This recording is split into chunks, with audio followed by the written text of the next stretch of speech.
Welcome, ladies and gentlemen, to the feedback loop. We're going to be talking about game economies and real-world money. So that sort of point where a game economy moves from the virtual system within the game and kind of takes on a life of its own outside of the game. Now, I have to kind of deal with my own experience with a lot of this. I know that some of this stuff actually happens in EVE. That's definitely a thing that happens. But I never played EVE, and I was always a little bit scared to get into EVE because it was so much more spreadsheet than game, or so I had heard, right? It's a very intimidating game to play. So my experience with a lot of the gold selling and a lot of the item transactions and things like that initially actually came from Diablo 2. And this was before companies really had a way of trying to get in the way of an online economy that they didn't control. So Diablo 2, when you would play and you would do your Diablo runs or your Methy runs or your Baal runs or whatever you want to do, you would find items. And those items, you could trade them in-game to other players. And people very, very quickly discovered that, hey, you know what? If I get this grandfather sword and I go and I put it up on eBay for $1,000, somebody might buy it. And that started to become an awful lot more common as Diablo 2 grew in popularity and as, of course, people had been farming for a longer time. There were also gold sellers in Diablo 2. There were all kinds of different things. Now, when you take that and you take a look at what they did with Diablo 3, the reason why they made the changes to Diablo 3, they claim, is because of that external economy in Diablo 2. Blizzard was not happy at all with the idea that people could make money in Diablo 2, and it was something that Blizzard couldn't control, right? They absolutely detested that idea. They couldn't have that happen because it was possible for people to get ripped off. It was possible for, you know, all manner of scams and other kind of nonsense. The chat system in Battle.net started to devolve into this crazy nonsense of gold spam and all kinds of just garbage. It was really, really bad. Now that's their outward view, but inwardly, from a business perspective, if you see somebody making money on your game, well, that means that you're not making money on your game. So if you go back even a little bit before Diablo 3 and you take a look at World of Warcraft, what Blizzard did was very simple to try and combat the issue of external game economies. They made just about everything account bound. So you find that great new item, it is locked to your account. Nobody else, you can't trade it to somebody else. You can trade little bits and pieces here and there, right? You can give stuff that nobody cares about. You can just drop it on the ground or whatever the case. God, actually, you know what? Now that I'm thinking about it, I can't even remember if you could drop it on the ground. I think you can. Anyways, the point being is that everything became account bound. It's been a long time since I played WoW, so, you know, give me a break. Everything became account bound specifically because as long as we don't let you trade it, you can't go on eBay and sell it. It was a very important change. It was a very big deal. When that stuff started to shift over from this idea of I have an item and I can do with it what I want,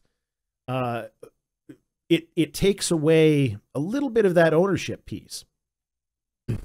Because part of ownership is not just possession. Part of ownership is having the right to resell something that you own, right? If I own a video game on a console, I can sell that to somebody on Kijiji or Craigslist or eBay or whoever, and I can get some money for it because I own it. If I own a PC game, it's locked to my Steam account. So do I really own it? If I can't sell it, this is kind of the, you know, the problem that comes along with refunds and consumer protection and all of these other different bits and pieces. So then in World of Warcraft, they started to run into other problems. And this is what they tried to fix a little bit with Diablo 3. So in World of Warcraft, because you couldn't trade items, people started trading other things. So they would trade gold. They would trade time in dungeons. And this was a very interesting thing that people started to do. They started to, at the high end of guilds, you could pay money for a guild to run you through certain dungeons and raids to try and get those drops that you wanted, because you couldn't just trade the drop to somebody. You couldn't give them the item. But if somebody paid me a bunch of money and I had a guild of however many people, right, on a 40-man raid doing Molten Core or Blackwing Lair or, you know, whatever the dungeon was, and Courage 40-man would work as well. And even later on, I mean, this never really stopped. I think it still goes on even now. It's something that has been done and keeps being done. I could say I want to pay you guys $100 or $200. I don't really know what the dollar values were. But you're gonna then include me in that raid, and I don't have to be a member of your guild, but you're gonna get me that item. I'm gonna go on the raid runs and I'm gonna pick up that item when it drops because I paid you guys to take me there. And this introduces all kinds of very odd ethical concerns into the whole structure of game economies. Now, after World of Warcraft, they decided that they wanted to try and go a different direction. They were grumpy about the idea that you could still get what you wanted by paying somebody out of the game. So what they did is, in Diablo 3, they implemented the auction house. This was the next stage, and you can kind of you can see the progression as it goes, right? Diablo 2, do whatever you want with the stuff. You can just trade items however you want. World of Warcraft, you can trade gold, but you know, you can do all of these other different ways of getting the gear that you want. Diablo 3, you can trade items again, but only through the auction house. Right? So you've got your account bound stuff. You can't just drop it and pick somebody else picks it up or anything like that. But you can trade it on the auction house. Now the problem was that Blizzard got greedy, right? They decided, okay, all of these different people that are making money, we're going to make that money. We're going to be the middleman that takes that cut of revenue from all of these different transactions, and we're going to make it safe for people. We're going to make it so that they cannot be scammed, right? They can search through this thing. They can buy all these different items. But they got greedy. They made too much item variety in the auction house or in the item drop system in Diablo 3. So you would have a particular legendary that would drop, and there would be any number of variants of that legendary. Right? There could be thousands of different legendaries of a particular type. The Scorn Axe, for example, was one that was big for a period of time that absolutely everybody wanted. And certain Scorn Axes were very highly valued because they had nearly perfect rolls for strength or, you know, whatever the case. And other Scorn Axes were very low valued. And so what you ended up with is this bizarre auction house nonsense of you would look for this axe and you would see thousands of them. And there was no obvious way, really. I mean, you could do some filtering and stuff like that, but there was no way of knowing which one was better and which one was worse necessarily, because sometimes it was better in one stat, but worse than another. It was a real mess. And that itemization that they used to try and get around this idea of the game economy leaving the game and going outside of their control, they had such high item variety that people stopped wanting to play the game. Because I would play the game and I would get that amazing axe that I wanted to play, or I wanted to play with. It was a part of my build. I needed that axe. And I would get a version of it, and the version was crap. So then they removed the auction house, and they went back to just a general account-bound kind of thing. Right? And they fixed the itemization. They made it so that the variety was less of a problem. You were more likely to get an item that was usable by your class. So if you used, you know, a Demon Hunter, you wouldn't get an item with intelligence on it a lot more of the time. Like it became a lot better for itemization. But by then, most people, or not, I wouldn't say, maybe I shouldn't say most people, a lot of people had already been turned off by the game. And so from there, you start to see all the different ways that other people have made money on games. Right? Diablo is only one game. It was only one franchise. World of Warcraft, again, the same thing. But one of the most common across the board, and you'll have seen advertisements for this, you'll have seen I don't know if you see so much on YouTube, but you'll see it on places like the Curse website and a lot of gaming places, is gold sellers. This is a very, very, very common thing. And I, for some silly reason, forgot to write down, because I know I've been chatting with a few people. I think it was, I want to say it was probably Wizardmon on Discord, that had been, yes, it must have been, that had mentioned and showed me a video from a guy that has done a lot of trading in the past, to the point where he's been sued over it as well. A guy named the Marquis Dragon, that's his username. And it was interesting watching his video talking about the early days of Ultima Online, talking about going down to the store and buying these cards that you would get, right? A $10 card that you would scratch off. It would have a code, and that would give you some time in the game, because Ultima Online was a subscription-based game, and people would give money to him in order to buy those cards off of him. And they would give him enough money, enough gold in the game, that he could then go find somebody else, and he could sell that gold for $20. So a $10 card got him $20 worth of cash, right? All he had to do was be the middleman.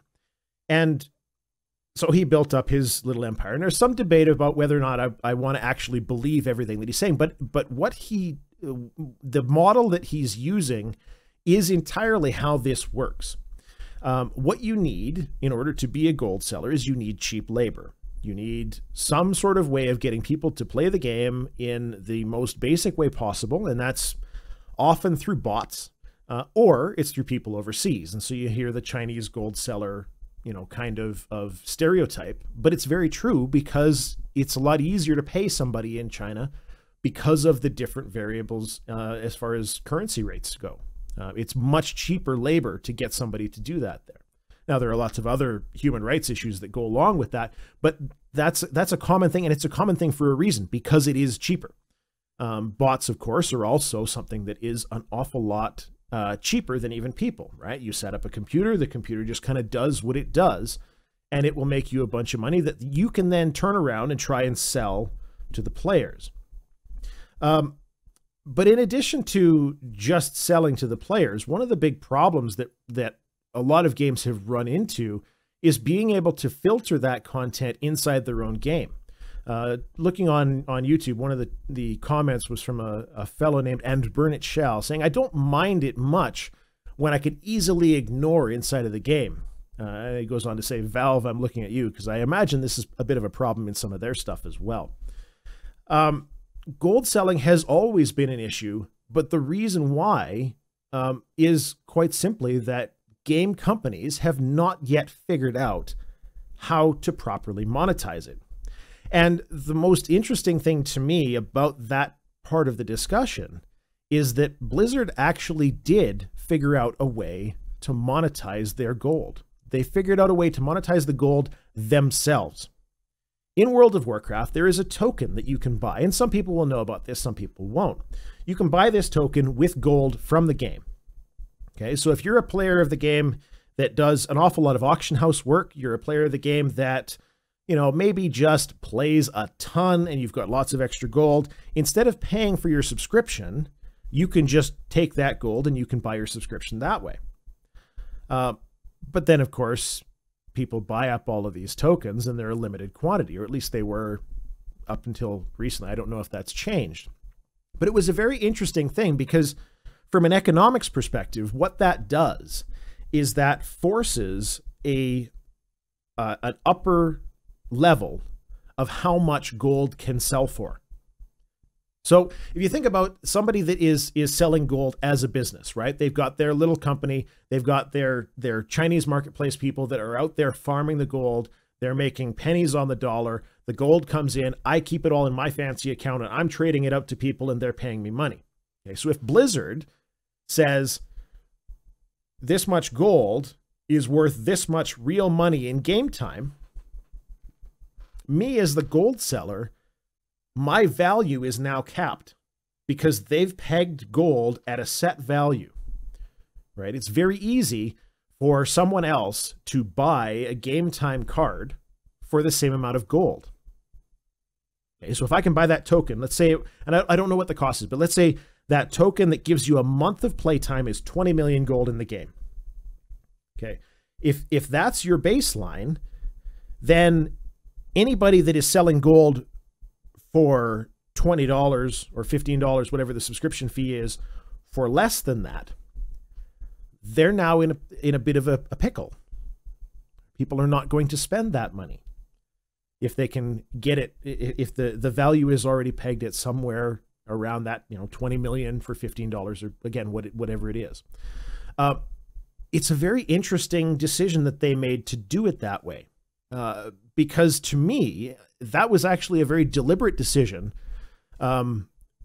specifically because of gold sellers.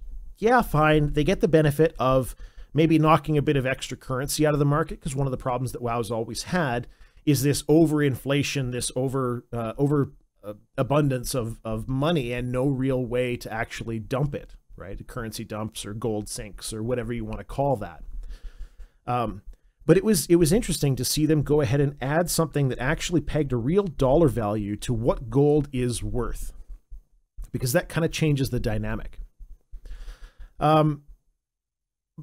So one of the things that I wanted to talk about a little bit, in addition to this, and this is an idea that I had a little while ago, and I don't know if this is actually going to happen. I would say I think that it's extremely likely that it will, and technically it already has, and I was advised of that by one of the folks on Discord as well, is the idea of a game paying you to play. So in the case of World of Warcraft, again, they've established a dollar value that is, a set amount of gold in the game is worth this amount of money. Well, therefore, you can say a certain amount of time in the game is worth a certain amount of money as well, because that time is how much it takes to get that gold. And people will figure out what is the minimum amount of time they have to spend to get that much gold. They'll figure out, what is this actually worth? Now, chances are your hourly rate is going to be really low, like, pennies hourly rate.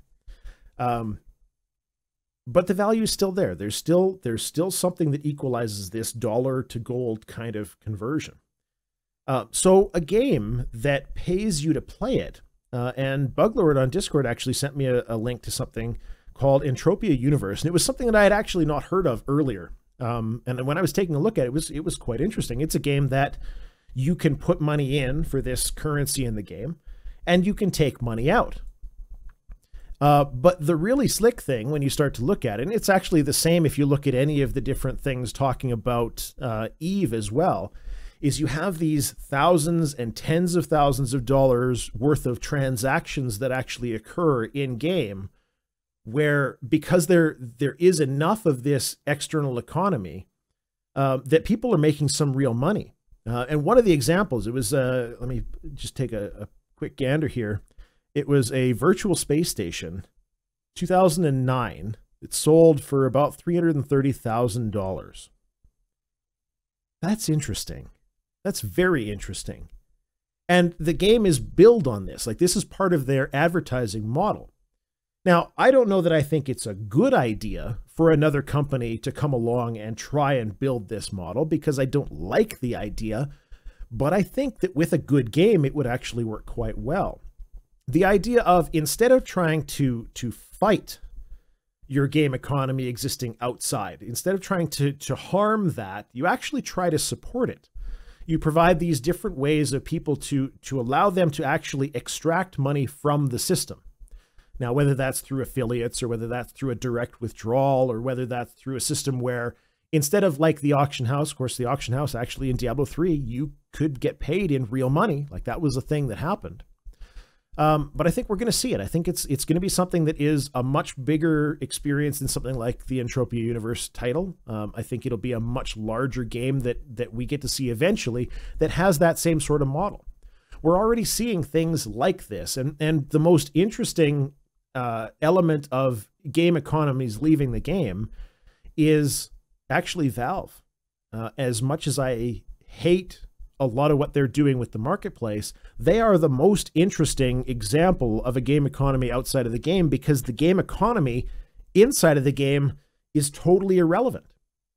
Counter-Strike Go, Team Fortress 2, Dota 2.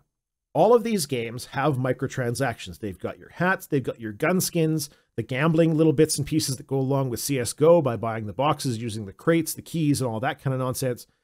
and you've got your skins in Dota. And yeah, people get their in-game stuff that they can use, right? But predominantly, if you want something, you have to go and buy it, right? You're not going to open enough crates, most likely, to get the set of skins in Dota 2 that you're going to use, because you've got your little item sets and all of that kind of stuff that you're picking up. So it kind of requires the marketplace to exist, and the marketplace itself is bigger than what the in-game economy seems to actually be, because it was designed from the ground up to be an external marketplace. That's what CSGO is all about. It's not about an in-game trading sort of thing. It's about this external, this master kind of system. And it's extremely interesting as a result of that. Now, I'm still reasonably convinced that even if Valve manages to get themselves away from these CSGO gambling sites, that they're still engaging in gambling issues themselves. But again, it's a very, very interesting system that exists there. And the dynamic is different now than it used to be.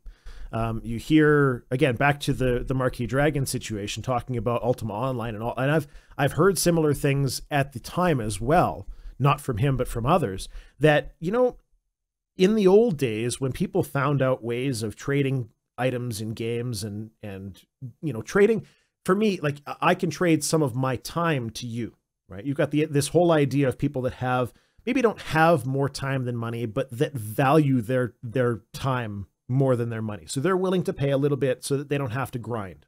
Okay.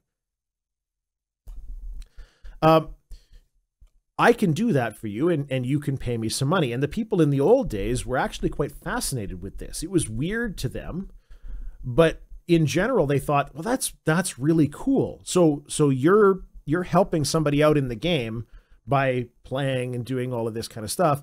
The Ultima Online devs, they were still getting their $10 gift card, right? So they weren't losing anything by having this kind of transaction go on. But as time has progressed, all of these companies have gotten more and more edgy about the money that they're leaving on the table. Because really, that's what this represents. This whole thing represents money left on the table. I have created a game. Let's call it World of Warcraft. Obviously, I didn't create it, but I'm talking from the Blizzard perspective. They have created a game that people don't want to play. Isn't that frustrating? People don't want to grind. People don't want to do all of these things to get the money so that they can do the things that they want to do. They don't want to run this dungeon an endless number of times to get that item. They don't have time for that nonsense. They're not all that happy with that nonsense. So rather than do that, I would rather pay somebody $200 or $500 or $1,000 to take me through the dungeons until I get the items that I want. And then now I have equipped my character to the point where I get to play the game the way I want to play. And you wonder why DLC and microtransactions exist? I don't wonder why. I've never wondered why. I know exactly why. It's because the games have been designed precisely for the purpose of frustrating the player. That's what microtransactions represent. Any game, and you hear the constant detractors talking about we don't know that this game was balanced differently than it would have been with microtransactions. Bullshit. Of course you do. That's the whole point of microtransactions. The whole point of microtransactions is to get people to pay for them. So what you do is you make those people that are right on the edge, the ones that really don't want to play the game, the ones that are not, you know, they want to play the end game. They want to get to that finishing point, and they want to do the fun stuff at the end. And they're willing to pay to make that happen. So as time has gone on, we've changed from a situation of fascination from developers, where it was really neat that all of this kind of external game stuff was going on, this weird marketplace stuff. And then they started to get hit with complaints from people that were getting ripped off, and they started to feel, oh shit, you know, our players, we're letting them down. We got to do something about it. So let's start to lock this stuff down. And then as time goes on, they're starting to say, oh, you know, maybe we could offer this service ourselves. Maybe if we sold them the thing that they want, instead of having somebody else from an external market sell them the thing that they want, maybe we'd do better. Maybe we make a little bit of money and they still get the same thing and they still spent the same amount of money, but instead of giving it to some random person on the internet, they give it to us, the developers. Who wouldn't want to give us money?